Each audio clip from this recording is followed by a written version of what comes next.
Deconverted Man here, and I wanted to present a thought experiment for those who believe in God to perform. And the thought experiment is as follows. Imagine, if you will, a person or a group of people approached you and said that they had the real God. Ask yourself what they would need to present to you in order to convince you that this is true.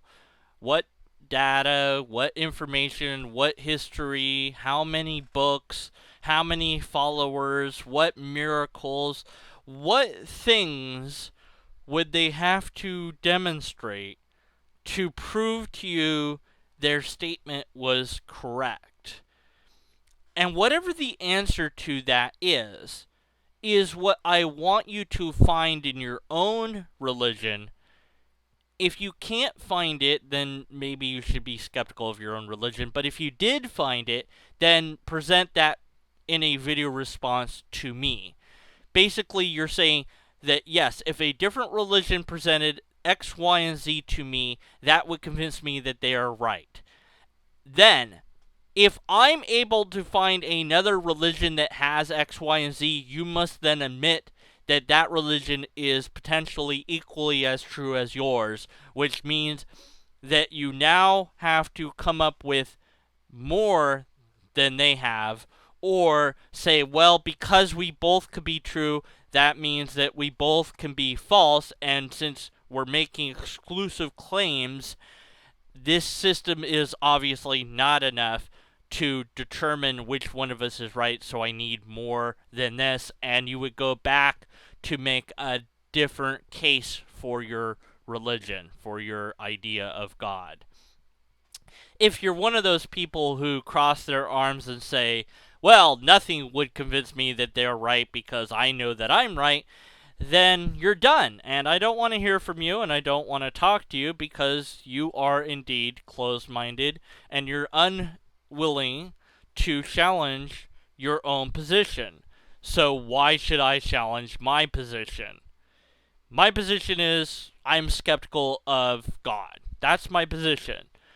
If you're not going to challenge your position that there is a God, then you cannot ask me to challenge mine, because you're not doing the thing you want me to do, and I see no reason on a social level to do it, and I certainly don't hear any arguments coming from you other than, oh, I'm right. Well, that's not an argument at all, because I could say, I'm right, and okay, now what? We're done. We're not using logic. We're not using reason.